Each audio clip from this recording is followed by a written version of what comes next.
Car payments often arrive wearing the language of success. They look like progress, sound like stability, and feel like proof that you're moving forward. A nicer car, a structured plan, a clear monthly number. From the outside, it appears responsible, even admirable. But over time, something subtle begins to surface. Despite working, despite earning, despite staying disciplined, money never quite feels like it accumulates. Each month resets to zero before it even has a chance to breathe.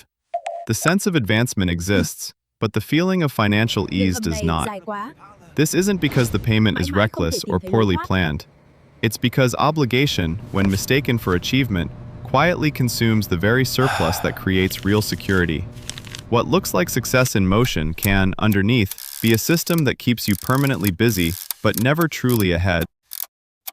The illusion of progress on four wheels. A car on payments creates a powerful visual narrative. You are moving. You are upgrading. You are no longer where you used to be. Every drive reinforces the idea that progress is happening in real time, measured in distance and appearance rather than financial depth. But this sense of movement is deceptive. While the car moves forward, your financial position often stays remarkably still. Income enters, leaves, and repeats the same cycle. Nothing accumulates. Nothing thickens into safety. Progress exists in motion, not in substance.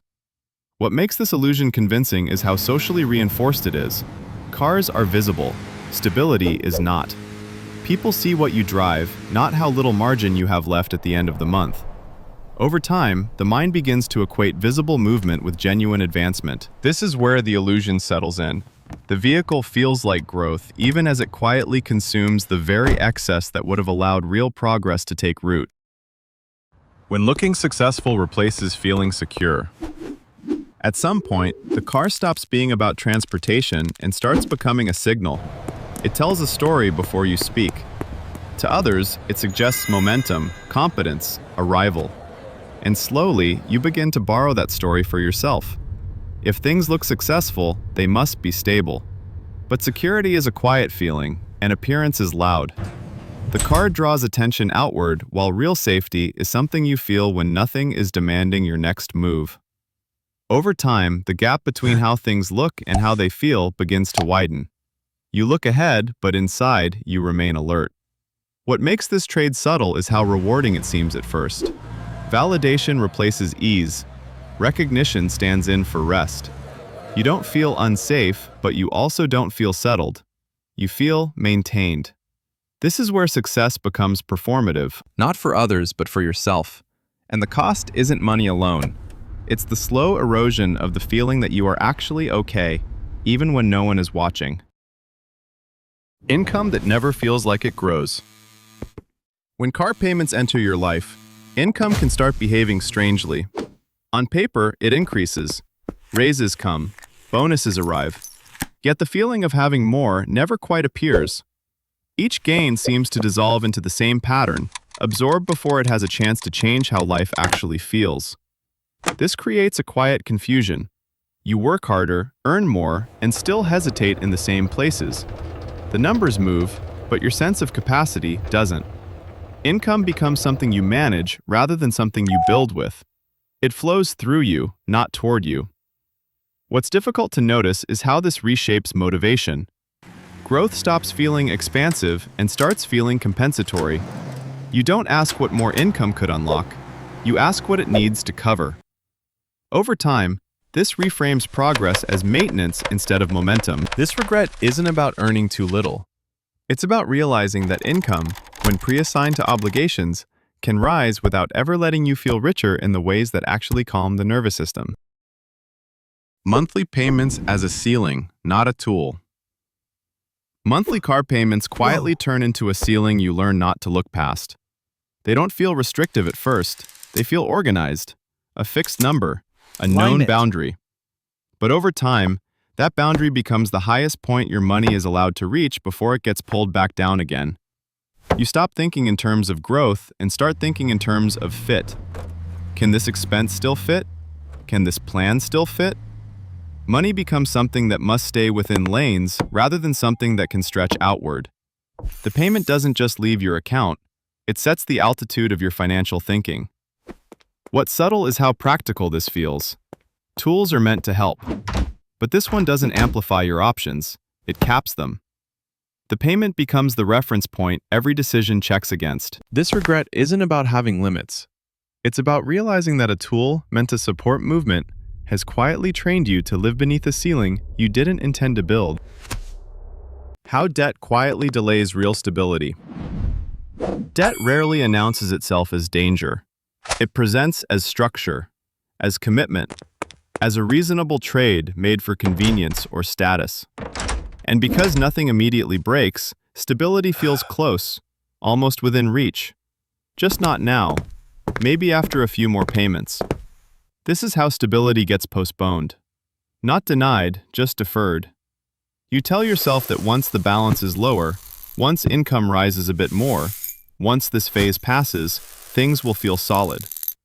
But the finish line keeps moving forward, always one cycle away. Debt stretches the present so the future never quite arrives. What's quiet but costly is how this affects trust in yourself.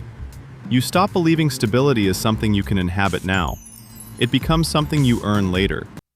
Life becomes a holding pattern, carefully maintained, rarely relaxed. This regret isn't about owing money.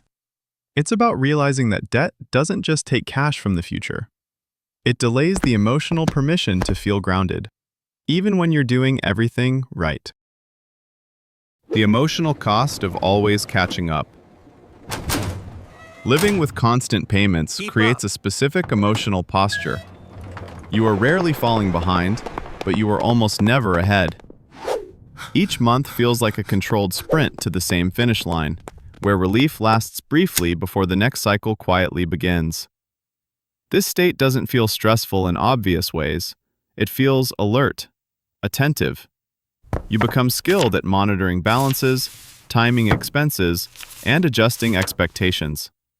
But beneath that competence sits a persistent tension, the sense that rest must be earned repeatedly rather than assumed. Over time, this erodes emotional resilience. Joy becomes cautious. Plans feel provisional. Even good news is filtered through calculation.